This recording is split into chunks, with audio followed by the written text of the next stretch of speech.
Welcome back to the Iron Insight. Thank you for starting your week off right with the Iron Insight every Monday morning at 4 a.m. I'm one of your hosts, Bryn Welds, And I am the co-host, Andrew Nichols. and today we're joined by Jonny Snider. How's it going? Going well. How you guys doing? Good. Oh, doing all right. Excellent. Yeah, it's been a. This week flew by. I mean, I don't Yes. even know. Ever since I graduated, like high school and college, it's 2 years since high school, 1 year since college. Now it's just flying by. It's all a blur. Gets faster and faster. Right. Great. Thanks for that. Yeah, you're welcome. Yeah, I'd imagine once you have a family and stuff, it probably does go fast. It does. It feels like it's going really slow. And then when you look back on it, you're like, oh, wait, how did that go by so quick? It doesn't make much sense, but you'll know when What about since you when you're started there. your business? When did you start your business? I started that in 2019, somewhere around there. That's gone by very quick too.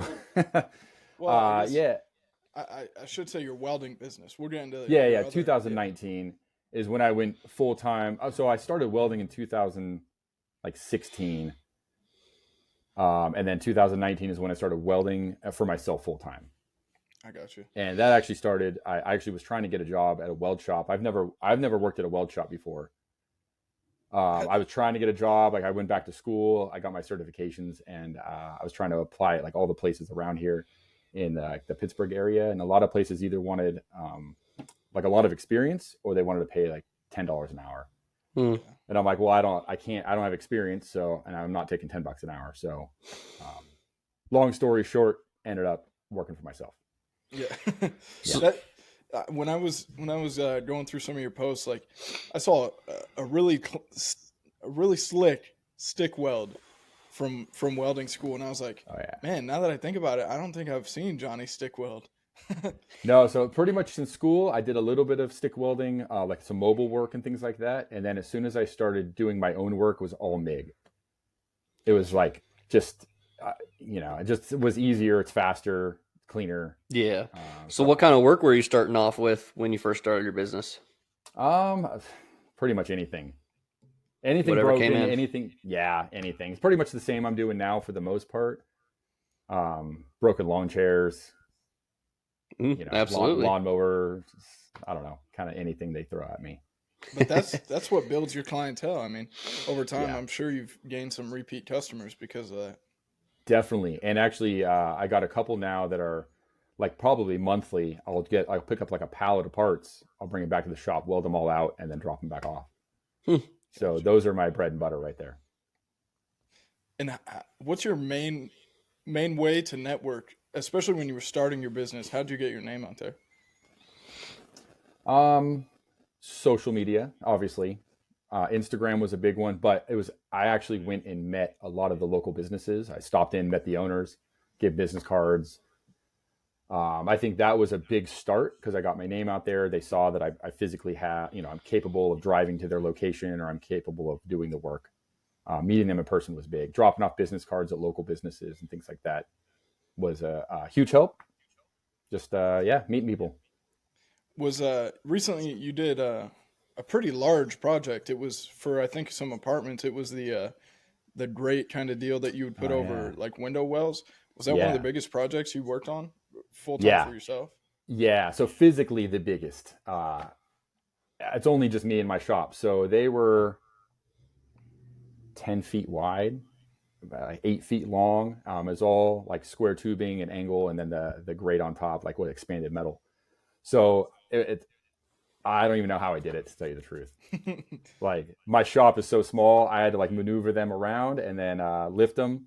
It probably almost crushed me a couple times, but somehow I got it done. I just figured it out.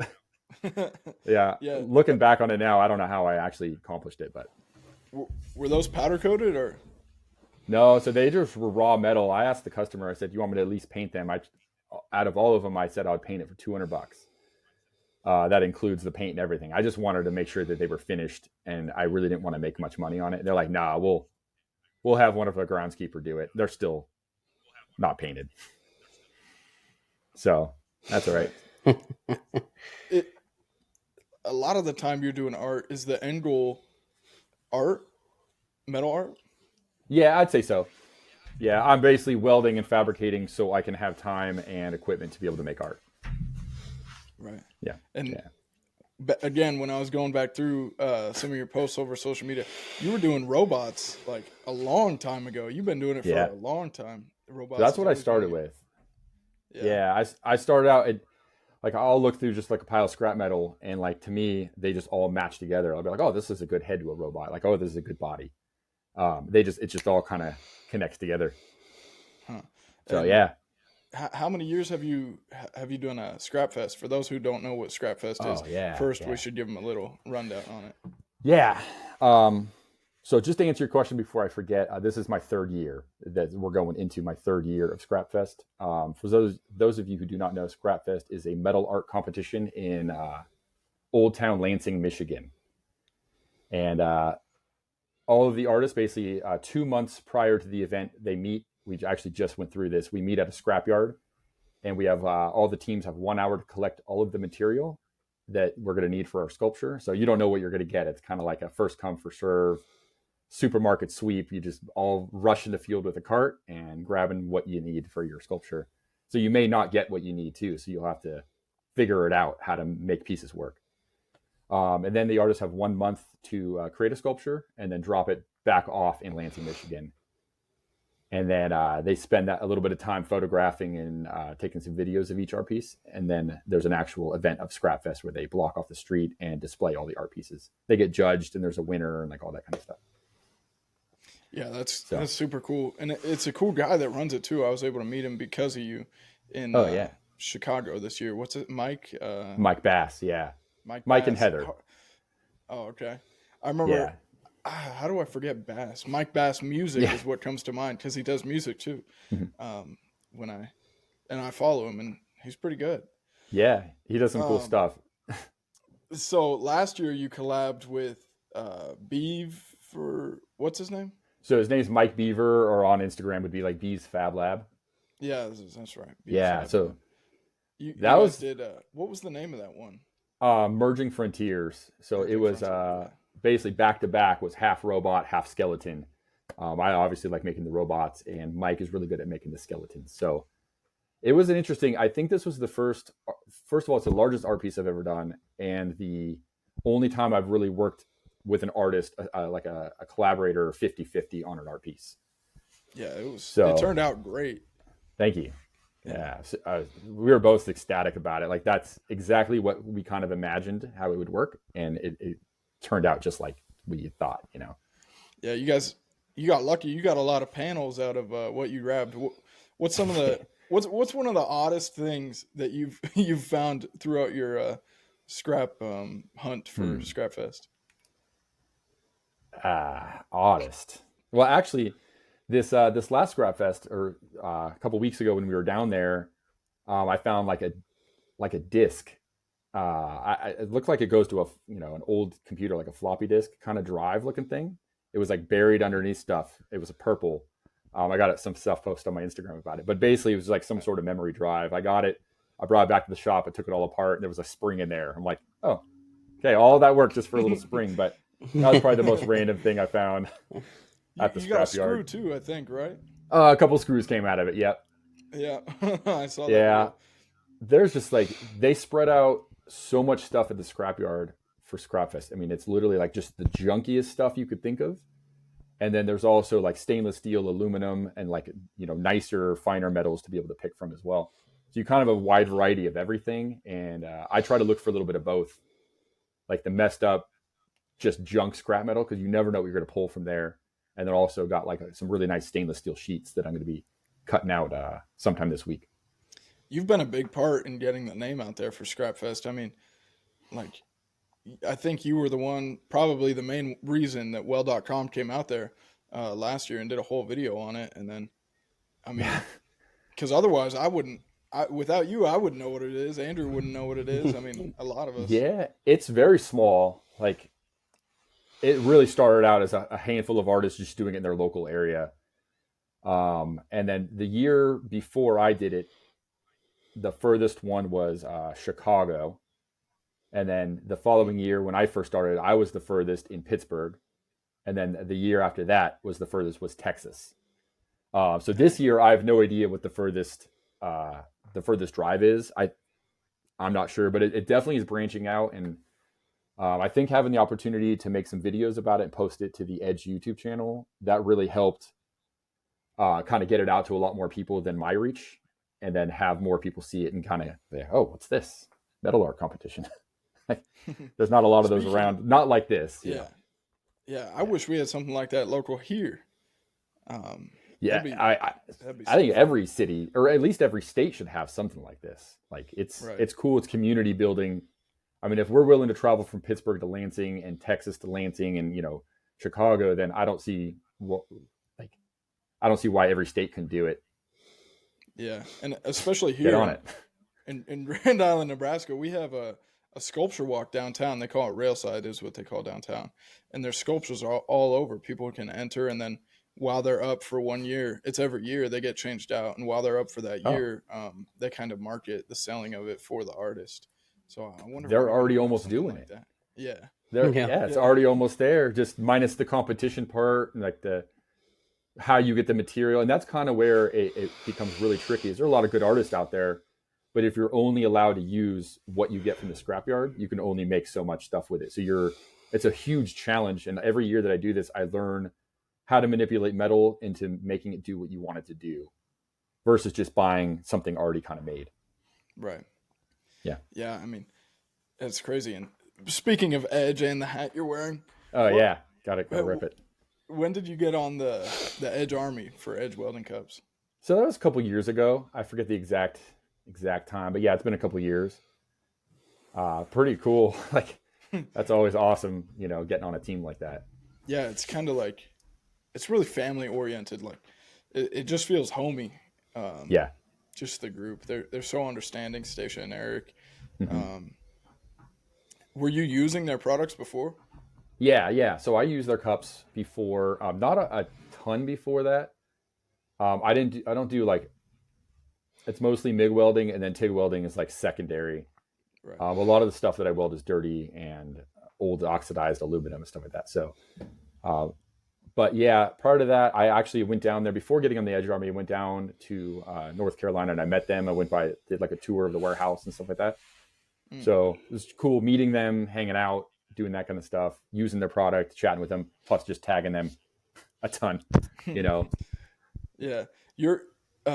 It's funny that you primarily MIG weld now, because on November 16th, 2017, you put a Facebook post out, and it was your first time TIG welding, and you said, "I'm hooked," is what you said. Oh yeah. Yeah, it's a very cool process, and it takes a lot of prep and a lot of cleaning to be able to get it ready. So when you weld it, it's like nice and smooth. Otherwise, it's just terrible. If you have like dirty, Yeah. But yeah, I basically learned my buddy Anthony. He kind of was pushing me towards the TIG side, like this is like in the beginning of welding, and we would go weld in his kitchen. We'd just be sitting in his kitchen TIG welding. He had like an AHP at the time, if I remember right.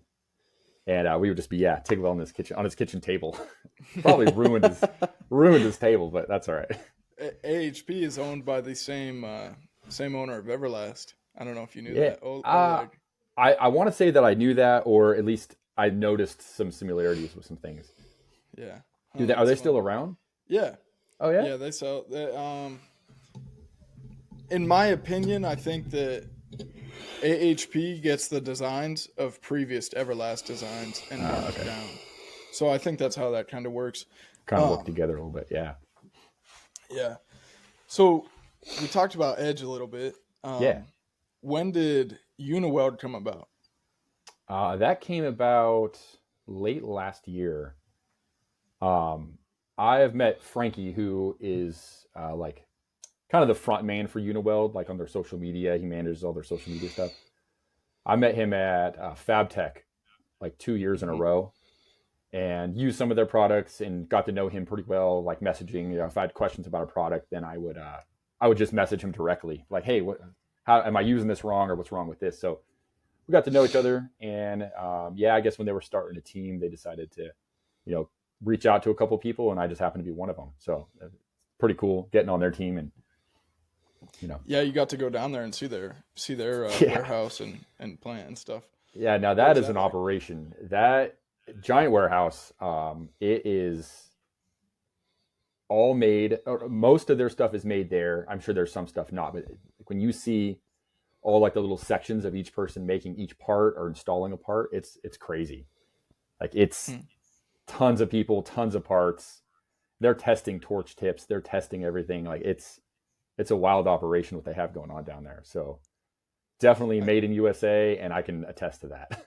yeah, Yeah, it's I crazy. saw a video that as Bob Moffat would say, Brian Logalio. He always has to Yeah. sing. He always has to sing I heard that on a Brian's name. Yeah. past podcast. Yeah.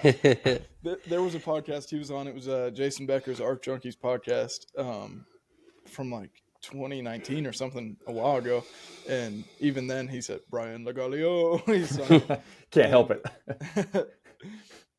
yeah. But anyways, Brian Bingo _ Welding on Instagram. Yeah, cool dude. He posted a video, like even the paper that goes, or paper or cardboard or plastic, whatever it is, inside of the regulator that has your CFH and your numbers and all that.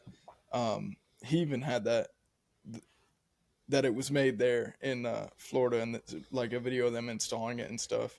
It's Yeah. crazy.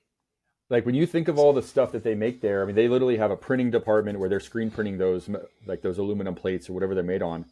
And then that dries, goes to another section where they're punching them out, like punching out circles. And then it goes to the people who are actually physically assembling, regulators and things like that. It is a lot of it. Like, it seems like anything they can do in house, they do. And I think that's for a something. while there, they were making their own boxes. Like they would get rolls of cardboard and then cut them and fold them to make. Jeez, I don't know that's if they're still doing crazy. that, but yeah. Little things like that, you don't even think about how they're made, No. like the paper inside of your regulator or whatever. Yeah, they went all out. Yeah, that's cool. Yeah, Frankie's a really good guy, and he came to your shop and did a podcast on, is it Torch Talk? Torch Tales. Torch Tales, yeah. Yeah, Torch Tales. So yeah, he was actually in town for something. It's in an area called Seven Springs up here. It's some sort of, it's like a acronym for something. I don't know the name of it, but yeah, he basically, my house was halfway in between the airport and where he needed to go. So he's like, "Hey, I come by for lunch. Let's do an interview. Let's go hang out." All right. Yeah. So that was cool. I'm in one of the states he hasn't been to yet, Nebraska. So one of the very few, I think there's like 4 states or something he hasn't been to. Oh, Or he just okay. checked another one off the list. And so when he comes to Nebraska, he better reach Get out. him. Yeah. He'll Yeah, that's a definitely, cool yeah. thing. Yeah, he loves doing that kind of stuff. It seems like it's just for fun. Like he just enjoys doing it. So I'm sure when he's in, he'll be coming soon. I'm sure he's all over. He's like Yeah. all over. It's crazy. I have him on LinkedIn. Like last week he's in Hawaii for the Gata show, and now he's in, I think, Florida. Yeah, It's all over. Yeah.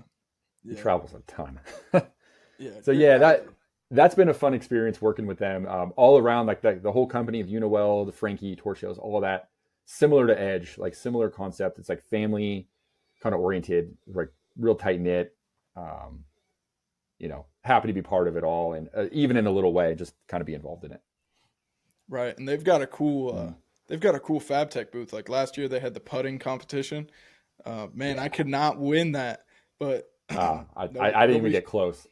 Nobody Go ahead. spread this out of here, but they gave me a prize anyways after my 3rd day trying.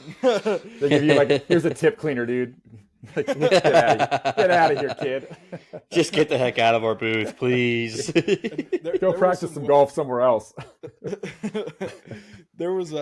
I was so close one day, and the same with friggin' Pipeliners Cloud. They had the putt golf thing too, and I couldn't make it. I tried every day, and they got cool hats. I just wanted the Trump on a dollar bill hat. Yeah, so there was when I was putting my last day, there was a group of welding engineering students. There was three kids and one guy, like an older guy, and I was thinking it was his teacher. I was like, "Hey man, are you the teacher? Like, where do you teach at?" And he was like, I'm a welding engineering student too. And I was like, "Oh, I gotta go." But he was way older than those kids, so I just figured like, "Oh, they're here with their teacher." That's so funny. I guess it goes to show never too old to learn something new. Right. Yeah. And it kind of shows you too how diverse FabTech is. I mean, there's anybody and everybody there. Like you wouldn't It expect them to be in this industry. absolutely amazing. Like the things that are accomplished there, Yeah. what you can learn and who you can meet, like and everything in between. And it's like enough people to fill a stadium, like a college football stadium. Go Yeah, to that. It's insane. insane. Andrew, are you going this year To to Orlando? FabTech. Oh Yeah, yeah, Orlando. I'm an hour and a half north is where I live at. So Oh, okay. yeah, Oh, real so close. yeah, All right. oh yeah. So I live in Florida. I was born and raised there. So Right. I'm not even an hour and 15 minutes north of Orlando. So I'm Awesome. gonna be there. I look forward to seeing you again then, because last Oh, time dude, we I'm met so up, excited. Yeah. last time was Atlanta, I think. Yeah, last time was Atlanta, Right. so it's been a Yeah. little while. Okay. So I'm real Been a little excited to bit. see you and see everybody else on the Edge Army and everybody at Everlast. So it's gonna be a good time. I'm really looking forward Awesome. to it. Good. Yeah, Me too. Me too. in Atlanta, me and Andrew, neither of us were 21, right? So actually, it Oh was the yeah. same thing in Chicago. That's why I ended up staying on the couch at Yeah. your Airbnb, and Yeah. which You're like, I ended can't up get a working out place. great. Yeah, Actually, that was a lot of fun. We got an Airbnb. It was in a sketchy neighborhood, but it was yeah, nice and big. It was cheap. Plenty of room for all of us to stay. James from SSP stayed with us. right. Bryn stayed, and it worked out well. Yeah. Like, and every morning we'd walk next door to get McDonald's, and I had a feeling I was going to get robbed every time. We That's made why it it was out. cheap. We made it out. Yeah, Yeah. it was cool though. It was good. That was a nice Airbnb. No, Orlando seems to keep it pretty clean. Atlanta's Yeah. just bad. That's just how it is. Atlanta's bad, Yeah, and you so is Chicago sometimes. So drove up to Atlanta. You picked me up at the airport, and then uh, first off, this guy picks me up from the airport. No shoes, no socks. I think he was wearing swimming trunks, but he had an ankle holster on. Picks me up from the airport. That was hilarious. Yep. Hey man, it was a long drive. I ain't driving with tennis shoes on. Come on.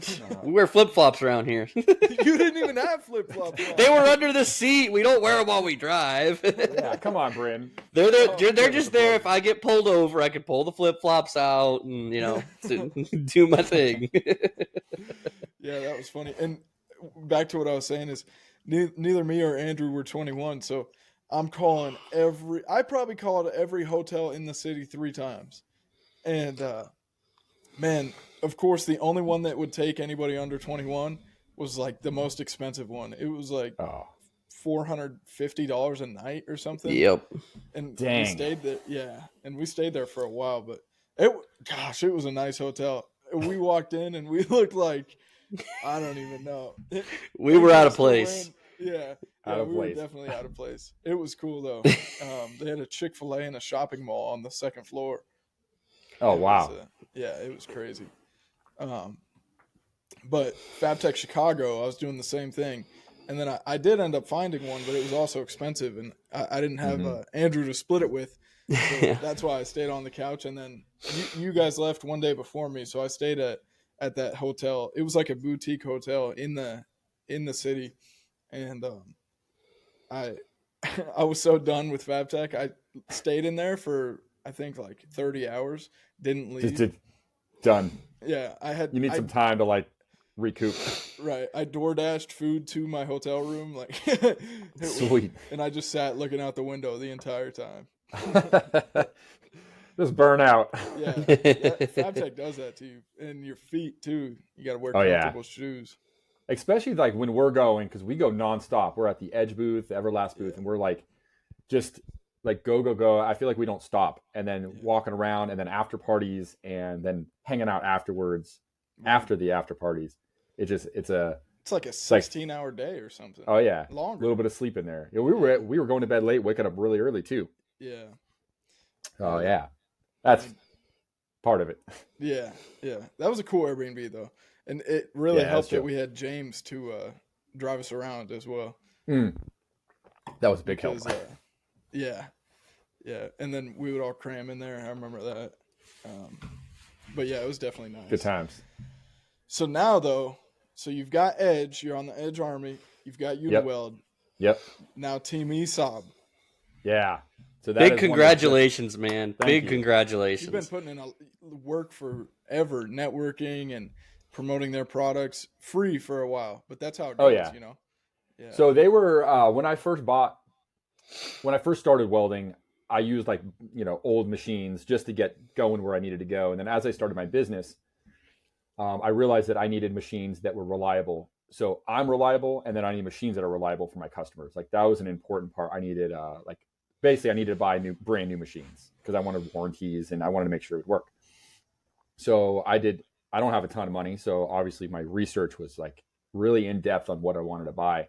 Right. So I wanted to make sure I was getting the most out of what I was buying, and basically boiled down to getting like an ESAB Rebel, and then also Miller Bobcat were the two that I was like, all right, these two machines will get me will help my business like flourish, and they did. Both were great. So ESAB, pretty much since I've been starting welding, they've been something that I've been using and tagging and bugging and asking questions, and you know how that goes. Yeah. But so I've been using their stuff a while, and then I get FabTech every time I went. Made sure I'd meet them. I went in the booths, chatted with them, met as many people as I could. Just got familiar with them, and it's been fun. Regardless of being on the team, I'm a huge fan, and I love the products, and I love just dealing with them, and everything that I've dealt with in the past has been great. So just being on the team is just an added perk to already what I was doing. And that's a very exclusive team. Yeah, that's pretty big. When they, yeah, yeah. I'm still kind of waiting for someone to pop out and be like, just kidding. Gotcha. Was it a phone call or an email? It was an email. What was they emailed reaction? me. I was like, wait, I got to read this again. Wait. Hold on. And then I read it. I'm like, wow, that's what? I had to take a break for a minute, put my phone down. I was like, all right, hold on. I need to regroup for a second, because it's pretty big. It's a pretty big sponsorship and partnership, Yeah, it's huge. A lot of people don't realize the work that you've put into it. Yeah, there's a lot of behind the scenes stuff that isn't necessarily out in the public eye, or even just one account. It's multiple accounts and multiple sharing and all that kind of stuff. Yeah, it's been years. It's pretty much since I started welding. So yeah, it's been very consistent. And the networking at FabTech, seriously, every day. Oh, where's Johnny? I go check the ESAB booth. Yeah, they're doing a giveaway. I'm going over there. And you ran the Volt there too, right? Yeah, so that was my main mission this last year at FabTech, was go to the ESAB booth, run the Volt. I physically wanted to use it. I've seen a bunch of stuff on it. That's the battery operated welder for anyone listening. It runs off of DeWalt batteries, pretty sweet. And I really want to weld with this. I got to see it for myself. And it was awesome. It ran. I never would know if it was running off of power from the wall or battery. It was just perfect. So that was awesome to see. And then towards the end of the day, you go and you do things where you enter your name into drawings to be able to win stuff. Oh. And I was walking. We were done at FabTech. I was leaving, and I happened to be walking right by the booth, and they were doing the drawing, and they basically dug in a big bucket, and they pulled out a ticket. And they're like, "Oh, congratulations for winning the ESAB Volt, Jonny Snider." And I'm like, "What the heck? How did I just? That's amazing!" So that was before. That was obviously before the sponsorship and all that kind of stuff. But that was an amazing win, and that's the power right there. As we're saying, is going to these booths, FabTech. I mean, if you show up and you're active in these places, you're gonna get something out of it. Whether it's meeting new people or getting some new machinery or something. So much potential, all just waiting for you. But yeah, Andrew, so that was cool. Andrew, when you graduated college, do you remember what I yelled? No, but it's in a video somewhere, and I know I can find the video. I just sent it to the Edge Army group chat. It was I go, yeah. Just long, loud, yeah. And everybody, I'm alone in the middle of this the arena. Nobody came with me. Nobody's sitting around me, and I'm just screaming, yeah. So everybody's looking at me. I think people in the parking lot could hear you. Because I was walking up the stage, and while I'm walking up, my family's behind me. I heard and then I heard a lone voice up in the second deck or something. I'm like, oh, that must be Bryn.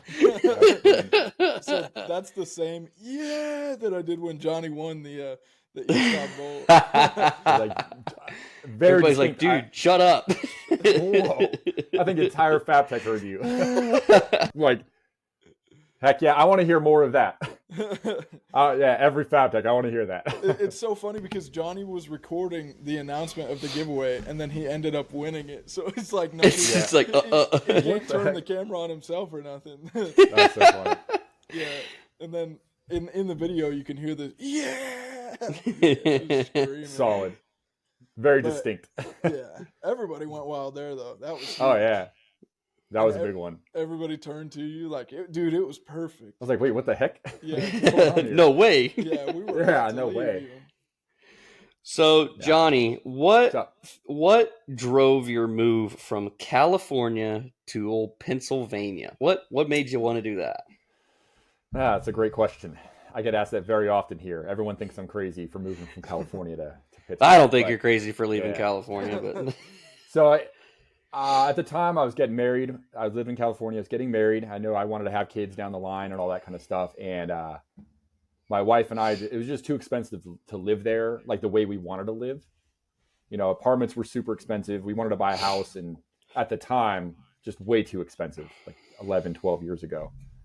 And the only option was to move out of state. Or become like a lawyer or a doctor, and that wasn't going to happen. So, so pretty much we decided to go to, we traveled a little bit. So we would go on like little vacations to different states and kind of just, see some friends, but also kind of gauge, is this somewhere where we would want to live? And I have family here in Pittsburgh, and she has family in New York. So New York obviously is super expensive to live. So we decided that Pittsburgh might be a good alternative because we can go to New York like whenever we wanted, on a weekend or something like that. So we pretty much, our honeymoon was driving from California to Pittsburgh, and we took like somewhere between 2 and 3 weeks to drive across. So anything that we saw was fun, like the world's biggest salt and pepper shakers. We're like, we're going, taking that exit. Yep, yeah, we're going there. And so our map literally went like this. It was not a straight line at all. So we would find like a brewery or distillery, like, oh, we're going there, let's go check it out. And we had nothing planned actually, it could have taken us a month or two. We had no jobs lined up. We had nothing. So yeah, a couple weeks, just drove. And at any point we liked the place good enough, as good as we thought Pittsburgh would be, then we could just stay there. We're like, we had all of our stuff in our car. So it's like, we ended up in a state that we really liked. We're like, we'll just stay here. But we ended up making it to Pittsburgh, and now we're here. We have some family around, which is pretty cool. But obviously, we've liked it enough to stay. It's a definitely good area. So, well, actually, let me go back. Maybe this might have been about the time that you were in California in 2009. Were you in a band called the Belts? Yeah, yeah. Oh yeah. Yeah. Yes, I was a drummer in just a crappy punk band. Like nothing fancy. We just played like, little hole in the wall bars, and like we played a skate park or a skate shop once and stuff like that. But it was fun. I was the drummer.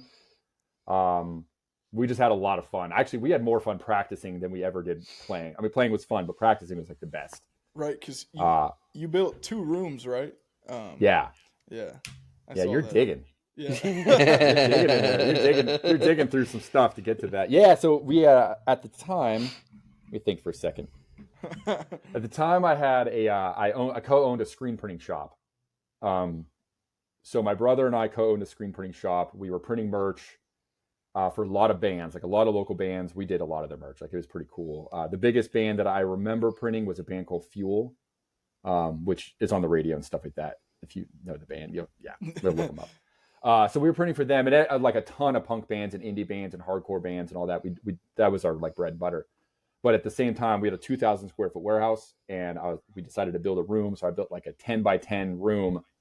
That was our practice space. So we just did whatever we wanted there. The walls, to soundproof it, we just got old test print T-shirts and just stapled them to the wall all over the place. So it was like a big cave. It was actually pretty cool. So once we went in there, this is our thing, we'd all go buy 40s. So we'd have our 40s. I would do like Mickey's, someone else would Old English, whatever. And we'd go in there, we'd shut the door, and we would just be rocking out for hours, just jamming. It was pretty cool. Yeah, that is So cool. yeah. So you and your brother started the screen printing business, right? Yeah. Mm-hmm. Yeah. And did you guys have a background in it, or what made you choose screen printing? It was kind of like a chain of events that led to that. We were kind of like always entrepreneurs, kind of trying to start little businesses and things like that. We were really big into skateboarding, so we're going back even further. We're really big into skateboarding growing up, and we decided to start a clothing line amongst other like little business ventures. So a clothing line started out as we cut stencils out of wood, and then we put them on a t-shirt and we spray painted designs on there. So then we would sell like 2 t-shirts. We're like, yes, we made it. We sold 2 t-shirts. Let's make 50. And then we would just wear our own t-shirts, whatever. And then that led to advancing our skill set for the clothing line. And that was like, well, to do it better, we need to be able to screen print. So then we bought a screen, and we were like literally in our bedroom. We shared a room at the time. We were still pretty young. We would like screen print in our bedroom. And we made like a shirt. We're like, wow, this is kind of cool. And then we ended up getting an order for some shirts. Completely ruined the whole order. But aside from that, we got an order, and we were like, oh, we can actually do this, not just for ourselves, but maybe for other people. And slowly advanced, and we moved into our garage, and then from there into a warehouse. And then by the end of the business, we had a 2,000 square foot warehouse. Like I said, we had all automated presses. We had employees. We had everything. Dang. So then that, go ahead. You ended up selling it, right? And it's still going. Yeah, it's still going. Yeah. So we sold it to move. So my brother wanted to go his direction. I ended up going my direction. We both ended up in Pittsburgh, which is funny. So he's in Pittsburgh as well. We'll get to him in a second. It's for too many avenues here, but the guy who bought it was doing the same thing. He was in his garage and needed to advance. And he printed for a lot of bands as well. So we were kind of printing for some similar people or the same industry. So when he acquired the business, he just ran with it, and it worked really well. So it's still to this day, amazing print shop. Does he still own that same warehouse? They actually upgraded in the same business complex, but I think doubled their space. So they're another 3,000 or 4,000 square feet. Huh, it's cool. It's called No Division. If anyone needs some shirts made, they're legit. Yeah, that was the name when you had it too, right? Yeah, so they just kept the name. Yeah. Mm-hmm. I was gonna capital N's. Right? Yeah. On the sign. Capital N's. Yep. Yep. No division. N at the end. Yeah. So yeah, now just long story short, my brother now owns a paper printing company in Pittsburgh called PGH Print Ship. So he no more t-shirts, but now he realized that the paper side was a little bit more his bread and butter and like what he enjoyed doing, like fine art prints and things like that. So. And he's still running it. So running it. Yeah. Kind of the same industry. Yeah. So similar industries to what we were doing in the print shop. He kind of stuck with it. I was burnt out. No more t-shirts for me. No more. I'll make my own. I'll make mine, and that's it. I'm done. Yeah. Fair enough. Yeah. No more. He's got some stickers on my box. Oh yeah, sweet. I send those out to everybody, so I'm sure a lot of you have them. Yeah. What was your first fab tag? 2019. In Chicago? 2019 in Chicago, yeah. Yeah, and then 2019. 2020 they shut down for COVID, right? Yeah, if they missed 1 year. Yeah, and then ever since, I've been to all of them since 2019 on, other than the one, obviously if they didn't have COVID, I didn't go to that one. But yeah. Huh. Heck yeah, and it never gets old. Like every time I go, I'm just as excited as the first day. Was it Chicago? Yeah. Huh. Yeah, I mean, I had no idea what to expect there. And I definitely didn't expect it to be that big. When me and Andrew first got there in Atlanta, it was insane. It's huge. I mean, there's just too much to see. I mean, now I think we know, kind of what we want to see and what else we can filter out. But it was crazy for the first time seeing it all. It was really cool. Yeah. It's like one day you just need to be able to just be there and not look for anything.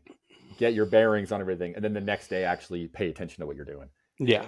That first year in Atlanta, dude, I had to throw some stuff out at the airport. Like, I had so many grinding discs.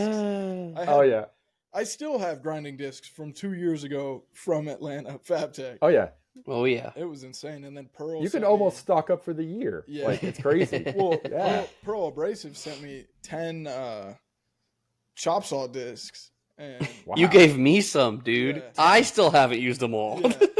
And then it was like 250 grinding discs. And Wow. yeah, it was insane. Hooking it up. Yeah. And then Yeah. like 40 from the show that I had to throw out, some of them. It was Dang. nuts. The freebies there, they were crazy my first year because I was going for them. But Oh, yeah. You were gunning for yeah, all the but freebies. this past time I didn't because you know, it's also nice having stuff to do there now because that first time it was like, okay, I'm just here, like I'm nobody. And then the second year, Yeah. like Edge and Everlast had me doing stuff, so that kind of made it a little bit more I don't know, felt more natural instead of just walking around. It gives you like a purpose. Like learning and stuff like that is great when you're there, but now when you're there, it changes the perspective because you're there, I guess, for work Right. in a sense, but there to accomplish something. And Yeah. it definitely gives you a little bit more motivation to keep going. Like we said earlier, it's like your 12-hour days there are well worth it. Yeah. And You know. they do go fast. Mm-hmm. They And do. then, Yeah. as soon as I get back from FabTech, I'm like, man, I can't wait for FabTech next year. Yes. I'm really Yes. excited for Orlando, though. That'll be sweet. I think this could be a blast. Oh yeah. I'm looking forward to it. I really can't wait. Johnny, what's the favorite project that you've ever had the pleasure of working on?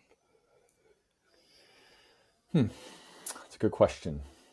I really like, not art related, just welding related and fabrication. I really like not just one project, but repairing broken stuff to be utilized in its original form. So like a chair, or chair is a good one. It's going to be trashed. I can repair it and put it right back where it was going to be and have it be used for another 10 years.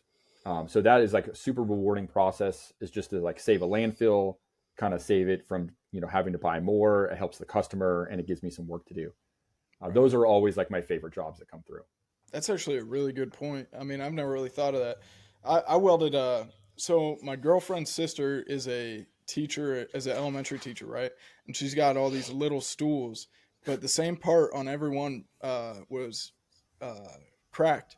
So I welded them, I took them to the school to weld them, and I didn't take the cushion off because I was like, well, if I can just ground it to one of the legs, I don't need to take the cushion off. But I was welding close to the cushion because I didn't want it to arc out or nothing. Oh, yeah. And the friggin' cushion caught on fire. Oh, oops. It made the whole shop smell like crap. But yeah, no, that's Burnt actually a really plastic. good point. Yeah. I never thought about that when repairing stuff. Like my dad's lawnmower deck. I can't tell you. Yeah. I mean, stuff like that. And then you're not only saving thousands of dollars or, possibility of that much, but also the hassle of going buying a new one, or just dealing with it. And is it going to fit? Is it not? Like with these chairs, and I keep bringing those up because I just get so many of them. Not like 100 a day, but quite often is if one chair breaks of like a set of 10, then you're out one. You're not going to find that one again, or very hard to find that replica of that. So it's either buy a whole new set or just have one less. And I'm able to bridge the gap between that and just fix it. And also, none of the weld shops around here will touch that kind of work. Right. They're all too big. Like they don't have time for that stuff. So if that's where I fit in to like the welding industry, then I will gladly accept that. Here's just a friendly reminder. Your anniversary is next month. Oh, thank you. Just go ahead and put it on the back of your hand. Yeah. Bryn said. Yeah, thank you. Your I'm 13th, absolutely terrible. Yeah, that sounds about right. Thank you. If you could just send me a text, that'd be great. Like the morning of. Perfect. I think it's June 16th or something. I don't remember the exact day.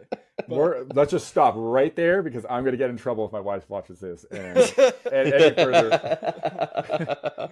I'll remember the weirdest things. I'll remember like something welding related that happened at the very beginning, like what machine I used, what rods I used, all this kind of stuff. But when it comes to dates, I'm terrible with it.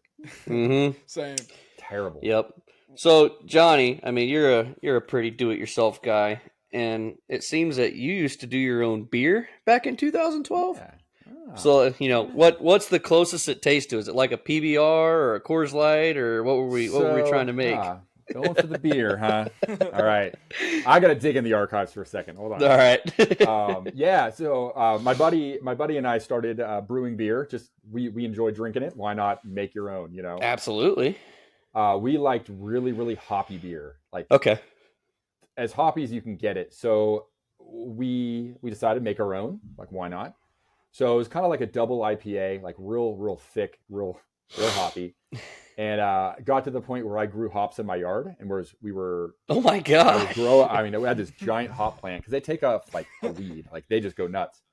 So I'm literally harvesting hops in my yard. It's called dry, wet hopping, I think is what it was called. So you put like just fresh hops right into the beer, let it do its thing. And it was cool. It was a fun process to learn how to do it, how it ferments, and all that kind of stuff, and then also the fresh hop side of it, learning how that interacts with the beers and all that kind of stuff. So, did you have a name for it?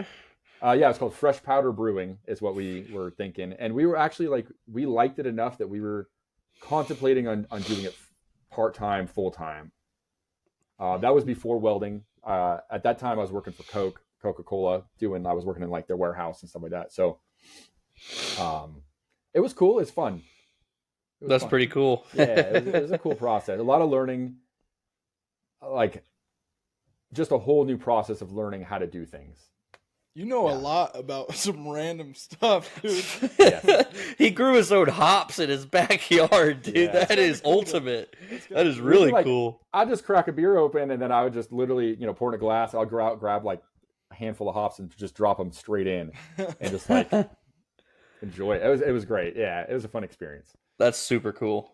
Yeah. Sober. I'm glad I don't do it anymore. It was fun, but I think it was fun for the time, but I don't think I could have done it long term. You know what I mean? Right. Yeah. Looking back on it. Aside from that, Coke, the print shop, what else did you do for a living? For a living, I worked at a grocery store. Me too. Like bagging groceries, and I worked in the meat department for a while. I learned a lot of skills at a young age there. It was like every job along the way, I'm kind of taking little bits of information and I piece them all together to where I'm at now, which is pretty cool to kind of see it all be used in one like entity. That seems to be like a similar trend between welders because Dabs Wellington, he was saying the same thing. Like he was in photography and journalism. Oh yeah. And used that to get to record. And that shows for sure. Yeah. His videography, his photos, everything is like on point. Yeah. And probably not a lot of spelling errors. Guilty. But yeah, so yeah, it's just learning a lot of stuff along the way. I mean, my mom had my brother and I doing work at a very young age, like helping out businesses. Like I never got paid, or I don't know who got the money from it, but we would work. We worked at like a vitamin place where it was like an assembly line. And like the bottles would be coming on a track, and you would drop like a plastic piece on top. It would go through a heater, and then it would shrink around it, shrink wrap or shrink plastic.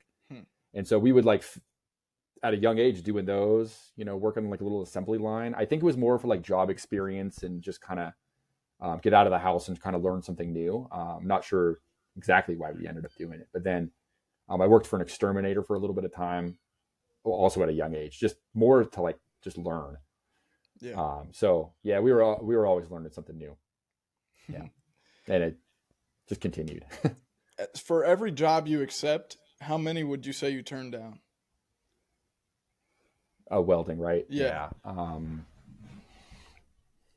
Probably for every one I accept, I turn down 2.